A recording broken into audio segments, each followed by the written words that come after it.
धारा 377 हटने के बाद एलजीबीटीक्यू में एक नई उम्मीद जागी है और इससे एक कदम ऊपर बढ़कर उच्च न्यायालय में 2 से 3 याचिकाएं टली हैं। सेम सेक्स मैरिज, इसको लेकर काफ़ी अखबारों ने प्रमुखता से इन खबरों को छापा है। इससे पहले तो इसकी बात भी करना कहीं ना कहीं आप बात करते थे तो पुलिस आ जाती थी, लेकिन 377 हटने के बाद एक नई उम्मीद जगी है। सेम सेक्स मैरिज क्या आने वाले समय में मान्य होगी या नहीं, ये तो देखने वाली बात है, लेकिन इसकी चर्चा करना बेहद ही अहम है। क्या सेम सेक्स के लोग, मतलब औरत औरत, आदमी आदमी, या ट्रांसजेक्शन किसी आदमी के साथ या औरत के साथ विवाह कर सकती है? आज चर्चा में बात इसी की। नमस्कार, आप लोग बने रहिए वीडियो के साथ, क्योंकि यह वीडियो बेहद ही अहम है और कई सारी जटिलताओं से भरा है। तो आइए जानते हैं सेम सेक्स मैरिज के बारे में। आज से लगभग 2 दशक पहले समलैंगिक जोड़ों के विवाह के लिए सबसे पहले नीदरलैंड में 1 अप्रैल 2001 को मंजूरी दी गई थी और इसके बाद अब तक समलैंगिक विवाहों को दुनिया के कुल 34 देशों ने मंजूरी दे दी है।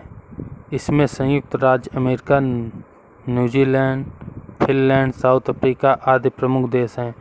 वैसे तो यह सभी देश एशिया, यूरोप, अफ्रीका, उत्तर और दक्षिण अमेरिका जैसे आदि देशों में फैले हुए हैं, लेकिन इनमें एक प्रमुख समानता धर्म की है।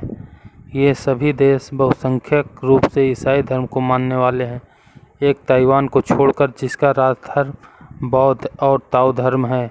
बाकी सभी राज्य ईसाई मत के हैं। दरअसल यह धर्म को लेकर महत्व इसलिए दिया जा रहा है ताकि हम नैतिकता की चर्चा कर सकें।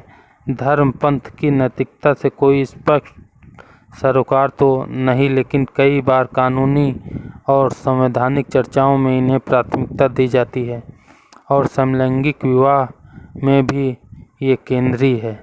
भारत में भी समलैंगिक विवाह की मान्यता को लेकर विवाद खड़ा हो गया है।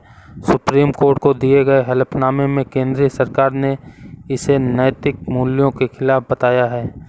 अलग अलग संस्थाएं सुप्रीम कोर्ट को आग्रह कर रही हैं कि इस विवाह को मान्यता नहीं दी जाए। फिलहाल मामला कोर्ट में है और सभी को फैसले का इंतजार है। तो चलिए सबसे पहले समझते हैं कि नैतिकता से प्राकृतिक कानून सिद्धांत और समलैंगिकता के बीच हम कैसे संवाद कर सकते हैं। तो आमतौर पर नैतिकता के प्राकृतिक कानून में यह मान्यता रही है कि मानव विधायिका के बनाए कानूनों की जगह कुछ सामान्य जन्मजात कानूनों से शासित होते हैं। इंसानी समझ की कई बेहतर धारणाएं, जैसे जीवन और स्वास्थ्य को लेकर सचेत रहना, उसकी आन और सत्य, समाज और मित्रता, ये सभी मानव और उसकी बनाई सभ्यता में सबसे महत्वपूर्ण हैं। मध्यकालिक ईसाई विचारक थॉमस एक्विनास के अनुसार हमें सभी बेहतरीन धारणाओं को सहेज कर उनका विस्तार करना चाहिए। यही वजह है कि 16वीं सदी तक सभ्यता के नए नियामक सामने आए और साम्राज्यवाद की तार्किक सुदृढ़ हुई। इतिहास को जानने वाले भली भांति जानते हैं कि ईसाई मिशनरी, ईस्ट इंडिया कंपनी और बाद में ब्रिटिश राज ने भारत पर अनेक उपनिवेशिक आधिपत्य को सभ्यता के नियामकों से ही वैध ठहराया था। तो जब भी कोई ऐसा नया सामाजिक और सांस्कृतिक विकास होता है जिसे हम सभ्यता के लिए हानिकारक मानते हैं, हम उसे नैतिकता के आईने में देखना शुरू कर देते हैं। थॉमस एक्विनास के नैतिकता के प्राकृतिक कानून के सिद्धांत को केंद्रितता ये है कि प्रत्येक वस्तु या प्रजाति के जीवन की अपनी निहित प्राकृतिक और विशिष्ट व्यवहार होता है। जैसे आग जल सकती है, पानी बुझा सकती है। तो इसी तर्ज पर अलग अलग धर्म और मतों में मर्द और स्त्री को घेरा गया है। इसमें उनके बीच बनने वाले शारीरिक संबंधों को भी शामिल किया गया है और इस लीग से हटकर किसी भी व्यवहार को प्राकृतिक या अननेचुरल माना गया है। संविधान के आईने में भारतीय संविधान के अनुच्छेद 14 और 15 समानता खंड की स्थापना करते हैं। ये पुष्ट करते हुए कि राज्य कानून के समक्ष समानता से इनकार नहीं करेगा और राज, धर्म, जाति, लिंग और जन्म स्थान के आधार पर किसी भी नागरिक के साथ भेदभाव नहीं करेगा। 2014 के राष्ट्रीय कानून सेवा प्राधिकरण बनाम भारत संघ के मामले में भारत के सर्वोच्च न्यायालय ने कानूनी रूप से ट्रांसजेंडर समुदाय को मान्यता दी और घोषित किया कि समुदाय के सदस्य समानता के अधिकार अनुच्छेद 14 और गैर भेदभाव के अनुच्छेद 15 के पात्र हैं। नवतेज सिंह जौहर के मामले में न्यायमूर्ति इंदु मल्होत्रा ने अनुच्छेद 15 के तहत सेक्स शब्द की व्याख्या यौन अभिनिवेश की अवधारणा को शामिल करते हुए की। निर्णय ने इस बात पर प्रकाश डाला कि न तो राज्य और न ही विषम लैंगिकता की सामाजिक धारणा किसी व्यक्ति के यौन अभिविन्यास के आधार पर संवैधानिक स्वतंत्रता को प्रतिबंधित या विनियमित करती है। समान लिंग विवाहों पर भारत सरकार का विरोध राज्य के वैध हित को पूरा करने के लिए एक वैध वर्गीकरण पर आधारित नहीं है।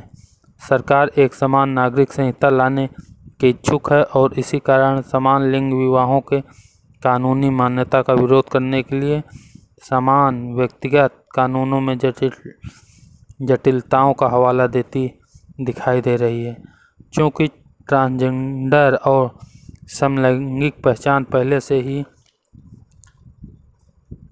संवैधानिक मानदंडों द्वारा संरक्षित हैं, इसलिए उन्हें कानूनी मान्यता देने का विरोध सांस्कृतिक धारणाओं के आधार पर उनके प्रति व्यक्तिपरस्त नापसंदी को दर्शाता है। आइए अब इसके निष्कर्षों की बात करते हैं। दरअसल समस्या भारत की पारंपरिक विविधता से जुड़ी है।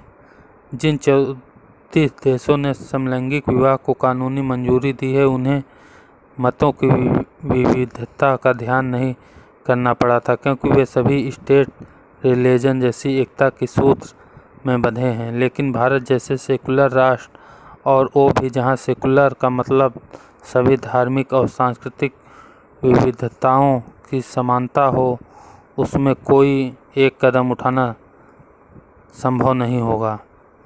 ऐसे में समलैंगिक विवाह को केवल धार्मिक और सांस्कृतिक मापदंडों पर देखने के बजाय संतुलन की ओर ले जाने की ज़रूरत है। अगर उच्चतम न्यायालय समलैंगिक विवाह की मंजूरी दे भी देता है और बृहत समाज इसके लिए तैयार नहीं होता, तो घर्षण की स्थिति पैदा होगी। एक लोकतांत्रिक राज्य संवाद से काम ले सकता है, न कि नागरिकों के बीच तनाव से। ऐसा प्रतीत होता है कि न्यायपालिका के उठाए कदमों के साथ विधायिका को भी कदम मिलाकर चलना होगा और तभी सभी नागरिकों के साथ संवैधानिक अधिकार सुरक्षित हो पाएंगे।